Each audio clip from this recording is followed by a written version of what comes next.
Well, Tracy, today's conversation is going to be a fun one because we're talking about boundaries with the in-laws.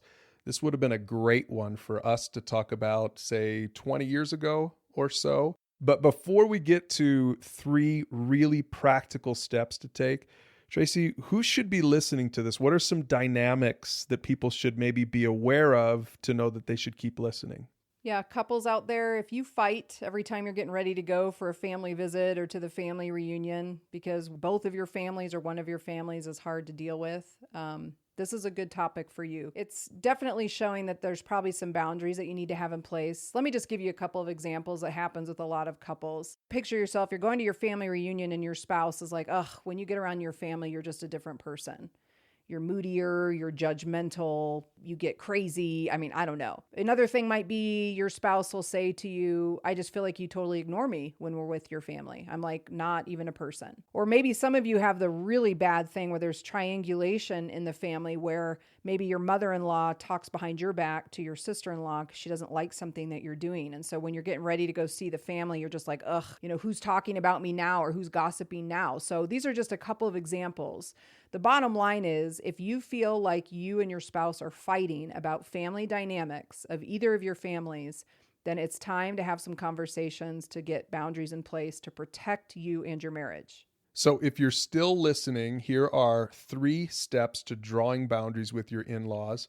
Tracy, the first one is to look inward. Take an honest look at yourself and how are you feeling before you even go to your spouse about it.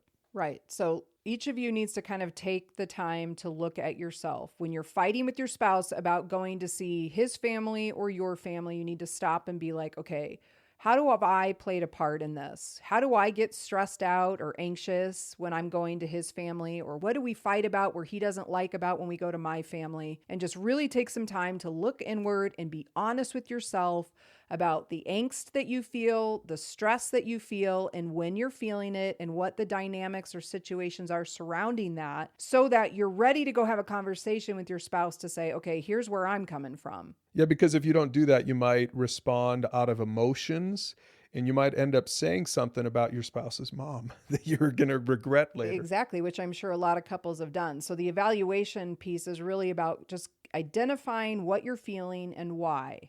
All right. Then step 2 is to talk about it. This is pretty obvious. Have an honest conversation with your spouse.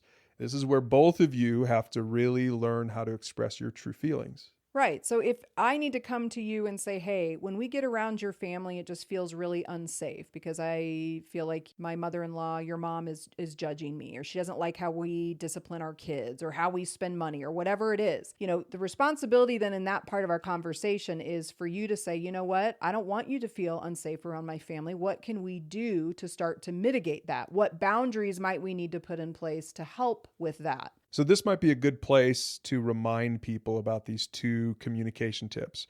Use I feel because statements, first of all. What does that mean?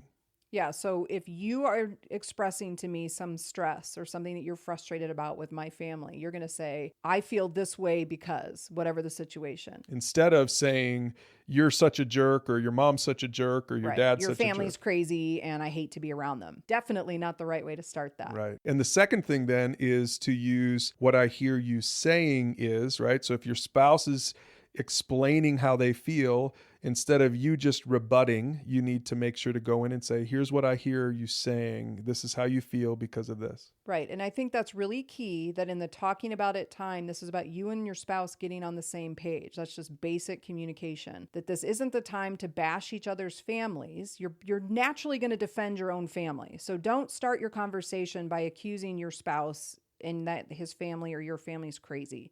What you need to say is when we're around your family or when I get around my family, I get stressed out for these reasons. How can we as a couple work together to build some boundaries in place so this doesn't ruin our marriage and relationship? And that's the third step, is to establish those boundaries. This conversation's great, but if it doesn't actually end in an action step, then you haven't really helped anything. Right, and this is key. So if I have an issue with, let's say, your mom, and we talk about that and we decide, okay, the boundary is if my mom is critical of you and I hear it, that I will step in and say, hey, mom, that's not a kind thing to say or whatever. I'll come to your defense. that you would have a conversation about what does a boundary look like that's going to show protection of my feelings. And then it's your job to go to your family to have that conversation. It's not my job to go talk to my mother-in-law. It's your job. So, right, as you're establishing boundaries, it's important for whoever's family needs to have a boundary drawn, that it's that person's family of origin, that you're the spokesperson for your marriage. So Tracy, one last question. What if a couple is trying to do these steps and at the end of the day, the family doesn't respond to your boundaries as a couple? Yeah, I think this is where this gets hard. But at the end of the day, your marriage takes precedence over even your relationship with your family. And hopefully neither of you are trying to drive a wedge. That shouldn't be anyone's goal of removing your spouse from their family. But if you feel like you've tried to draw boundaries and your spouse has tried to go to his family, or you've gone to your family to say, hey, don't cross these lines, that's not safe for us, and they don't respect that or acknowledge it or listen to it, then that might be a different decision where you have to draw boundaries of your time and how much time you spend with that family or how you spend time with the family to protect the marriage. So couples, don't just keep having fights about the in-laws. Use these 3 steps to set boundaries and make your marriage better.